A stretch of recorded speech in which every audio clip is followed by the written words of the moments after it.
আসসালামু আলাইকুম dear learners. আজকে আমরা আলোচনা করব নিম্ন রক্তচাপ বা লো প্রেশার নিয়ে। তো লো প্রেশারে আমরা অনেকেই ভুগে থাকি। তো এটার সিমটমটা অনেকে না জানার কারণে অনেক দিন লো প্রেশারে ভোগার কারণে আমাদের হিউম্যান বডিতে অনেক ধরনের প্রতিক্রিয়া দেখা দিতে পারে। তো এটা আসলে আমাদের জানা দরকার, লক্ষণটা A to Z প্লাস আমরা ইন ডিটেইলস আজকে জানার ট্রাই করব। তো প্রাথমিক আলোচনা যদি আমরা করি, তাহলে প্রাথমিক আলোচনায় রক্তচাপ বেশি হলে যেমন আমাদের হিউম্যান বডিতে একটা পার্শ্ব প্রতিক্রিয়া দেখা দেয়। পার্শ্ব প্রতিক্রিয়া বলতে অনেক বড় ধরনের সমস্যা হয়ে যেতে পারে, যেমন অনেকে ব্রেন স্ট্রোক হয়ে যায়। আবার রক্তচাপ যদি কমও হয় সেই ক্ষেত্রে আমরা আমাদের মস্তিষ্কের মধ্যে যে রক্তের যে সার্কুলেশন, যেটা যে ব্লাডের যে ফ্লুয়েন্সি যেটা আর কি থাকে সার্কুলেশনের, তো ওইটা যদি কম হয়ে যায় তো অনেকে মাথা ঘুরে পড়ে যেতে পারে, অজ্ঞান হয়ে যেতে পারে। তো আসলে ওই ক্ষেত্রে আমাদের নিম্ন রক্তচাপকে আসলে কোনোভাবেই অবহেলা করা উচিত নয়। হ্যাঁ, তো নিম্ন রক্তচাপ বেশি হলে যেটা সমস্যা হয়, তেমনি কম হইলেও আমাদের অনেক বড় ধরনের সমস্যা হইতে পারে। তো যে সমস্ত কারণে নিম্ন রক্তচাপ হতে পারে সেগুলো আমরা আজকে স্টেপ বাই স্টেপ দেখার ট্রাই করব। দীর্ঘদিন যদি কেউ অপুষ্টিতে ভুগে তারপর রক্তদান করলে লো প্রেশার হইতে পারে। দীর্ঘদিন যদি কেউ ব্লাড ক্যান্সারে ভুগে, হিমোফিলিয়া রোগে ভুগলে, বংশগত কারণে, অজানা কারণে অনেকের লো প্রেশার হইতে পারে। দীর্ঘদিন কোনো জটিল রোগে ভুগলে লো প্রেশার হয়। শারীরিক পরিবর্তন, যেমন গর্ভবতী নারীদের প্রেশার লো হয় প্রসবের পরে, অর্থাৎ কোনো নারী যখন তার সন্তান প্রসব করে তারপরে ওই ক্ষেত্রে প্রেশারটা লো থাকে বা আমাদের ব্লাড প্রেশারটা কম থাকে। লবণ যদি অনেকে খুব কম খায়, আমাদের অনেকে আছে যারা খুব লবণ পছন্দ করে না, তো লবণ যদি খুব কম খাওয়া হয় তখন ওই ক্ষেত্রে আমাদের ব্লাড প্রেশার কমে যেতে পারে। তারপরে ভয় পেলে, চর্বিযুক্ত কোনো খাবার কম খেলে ওই ক্ষেত্রেও আমাদের ব্লাড প্রেশারটা কমে যায়।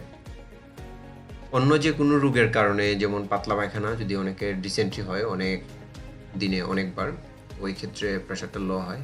ওই ক্ষেত্রে লবণ পানি পান করা উচিত, বা স্যালাইন যেটা, ওইটা আমাদের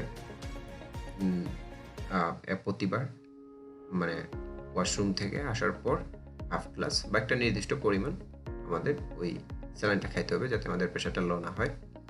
তারপর বমি, অনেকে বমি করে, অনেক বেশি বমি করার কারণে শরীর দুর্বল হয়ে যায়, ডিহাইড্রেট হয়ে যেতে পারে।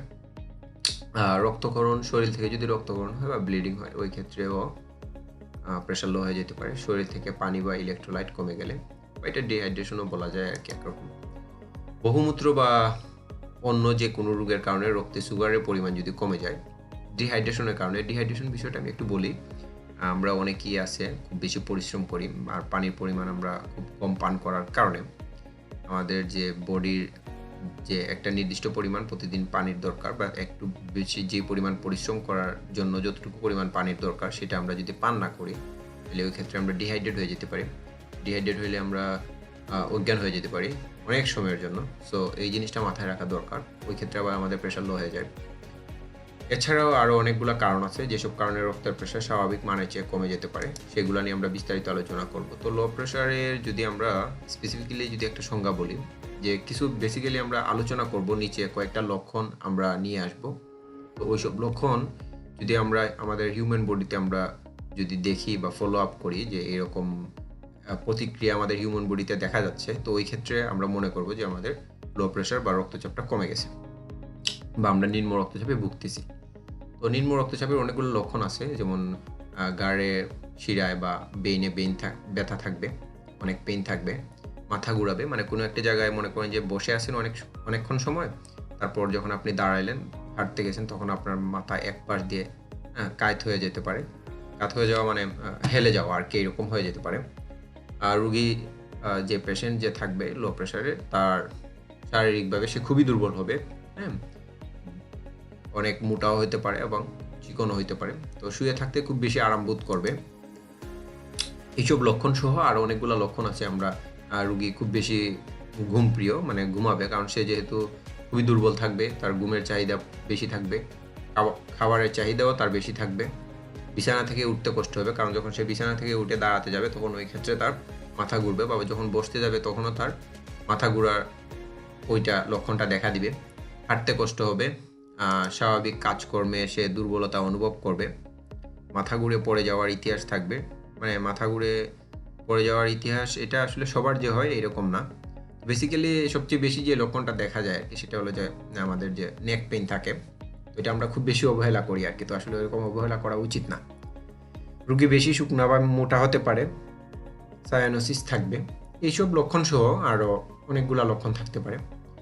তো রোগীর সম্পর্কিত যদি আমরা ইনভেস্টিগেশন করি, ওই ক্ষেত্রে আসলে বেসিক্যালি যদি আমাদের সন্দেহ হয় যে কোনো রোগ হইতে পারে আমাদের হিউম্যান বডিতে, ওই ক্ষেত্রে আমরা একজন চিকিৎসকের শরণাপন্ন হয়ে আমরা আমাদের যেসব টেস্ট করা দরকার ওইটা আমরা করতে পারি।